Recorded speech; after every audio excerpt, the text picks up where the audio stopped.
can you bring us up to date on your on the diplomacy around Syria, particularly with the Arab League meeting tomorrow in Morocco? What you want to see from them, and what you make of this latest violence? You're talking about our own mission in Damascus estimates that that's okay. Let it finish.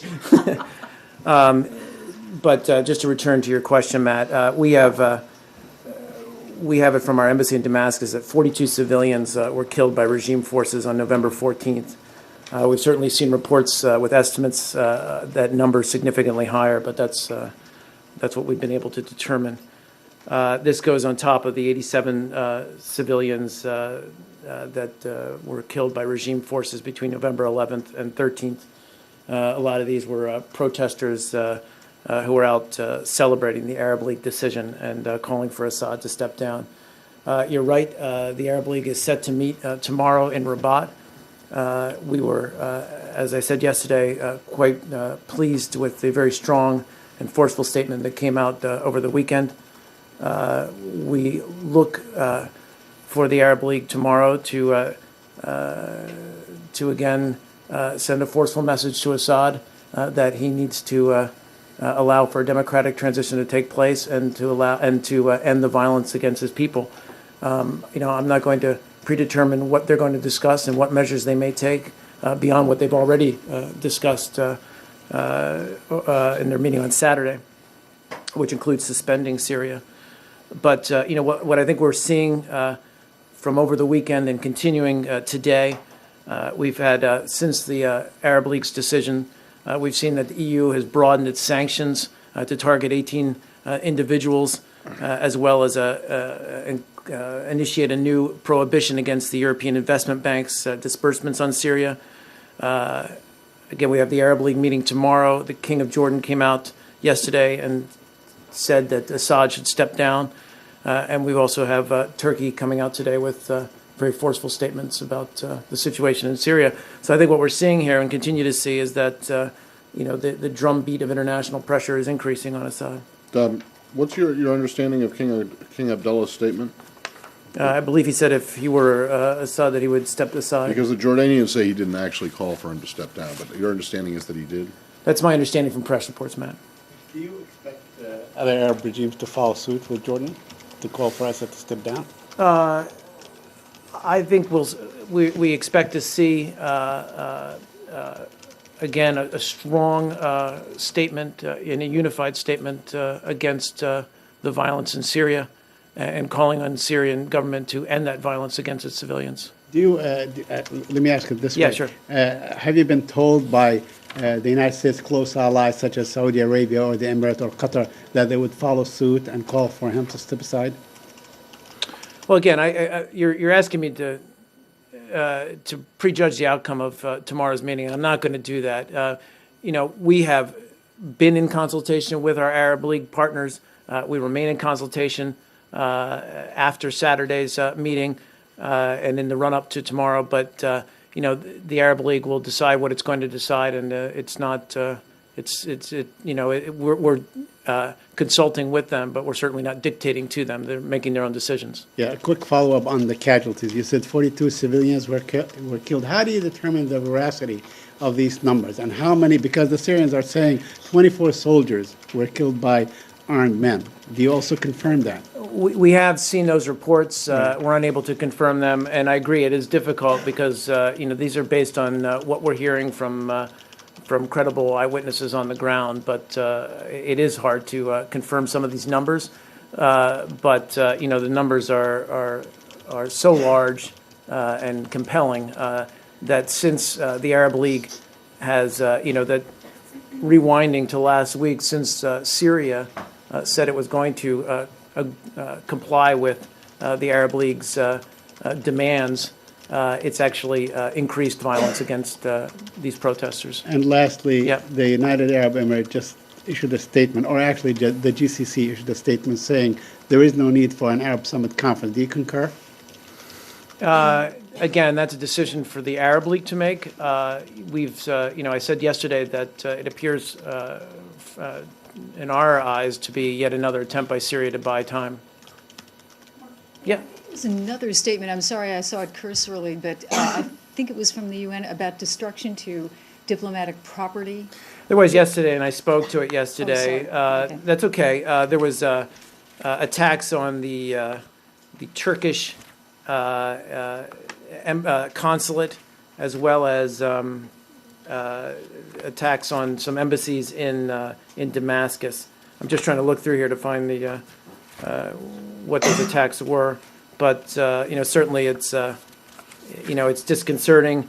We've been the victim of those attacks, our embassy, and we, as I said yesterday, we call on Syria to live up to its Vienna Convention responsibilities, as we've done, as you know, several times. Yeah, Camille. The 42 civilians that you say were killed.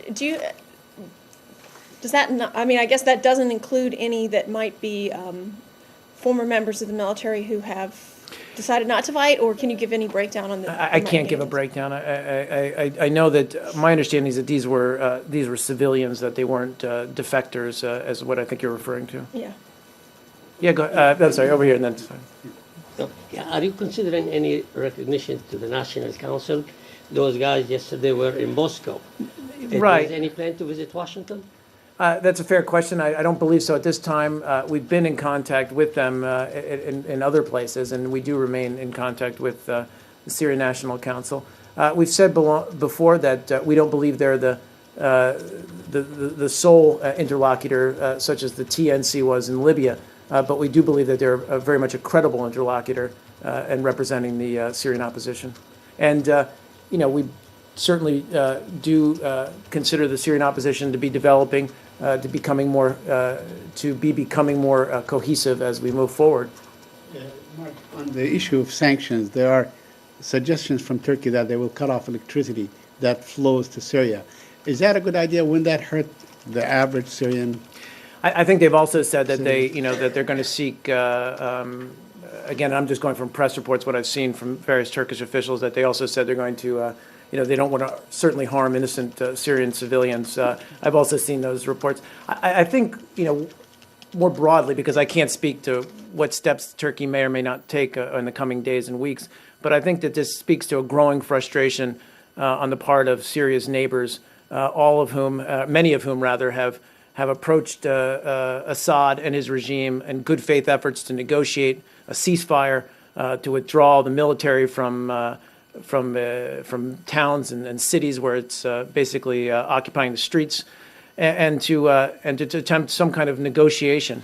And again and again, they've been snubbed by Assad, who and his regime, who seem hell bent, if you will, on only increasing the violence. Yeah, go ahead. Different topic. Okay, let's finish up with Syria. I wasn't at the briefing yesterday, and I know you We talked missed a you. little bit. I'm sure I did too. I just wanted to get a good definition of where we are in terms of putting some type of human rights monitors on the ground. But what does the United States believe should happen? How far does that concept go? Well, we do want to see human rights monitors, and indeed that was raised by the Arab League leaders when they met on Saturday. We are working both within the UN to that end, and we still believe that that's what's critical here is that by putting monitors on the ground, by opening up to international media, you could put witnesses on the ground, and that might at least curb or abate the violence that's going on, if not stop it altogether. That's the intent here. So when they talk about human rights monitors, these would be what, like NGOs or international bodies that would go in? It could be, frankly, it could be any number of a range of options. I believe the Arab League has talked about human rights monitors from human rights NGOs. Obviously, UN monitors as well would be another possibility. I think, we're somewhat flexible.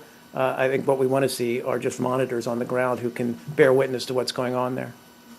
Yeah, go ahead, Camille. Yes. What has Ambassador Ford been doing? Has he had contacts with people at the embassy or within the region or other ambassadors? Well, he does there? remain in touch with his colleagues, both at the embassy and his other counterparts, if you will, in Damascus. He did take some leave. He's back. He's doing consultations now. And his intention, I believe, is to return next week. To the best of your But I'll knowledge, try to, I'll get an update for you, hopefully tomorrow. Thank you. are there any Western diplomats at the level of ambassadors left in Damascus? I believe Like- the French ambassador The is still French on the ambassador ground. still remains in Damascus. Thank you. I can't speak to the others, but I'm pretty sure he is. I just know what I know, Matt. I don't know every embassy status, but I am aware that the French ambassador, I believe. But I'm sure I'll be corrected if I'm wrong. Where Go do you ahead, see India's stand on Syria, because it's a democratic country and I didn't hear the first part of your question. Where do you see India's stand on Syria, because India is a democratic country and India and US are not on the same page when it comes to Syria? Well, again, we've seen, what we believe is a momentum growing among many nations that grow increasingly frustrated by Assad's actions. I think it grows, it becomes more and more difficult for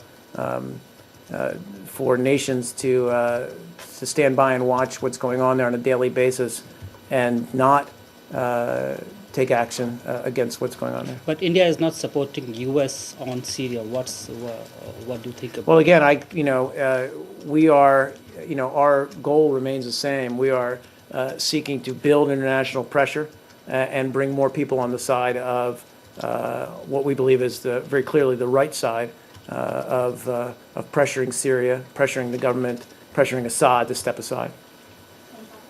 Sure. Keystone. And then I'll get Keystone we can do, and then back to, sorry.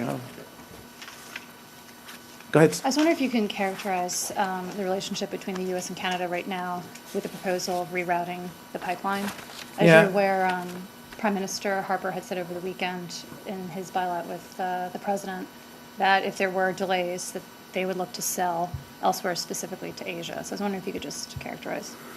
Well, I talked a little bit about this yesterday. Speaking more broadly, the United States and Canada enjoy one of the closest and most extensive bilateral relations in the world.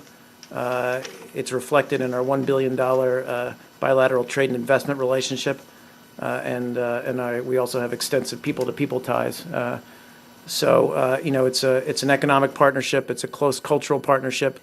We said all along that our decision-making process with regard to Keystone was deliberate, was transparent, and ultimately we are making a decision that's in the national interest of the United States, and that involves looking at a range of issues.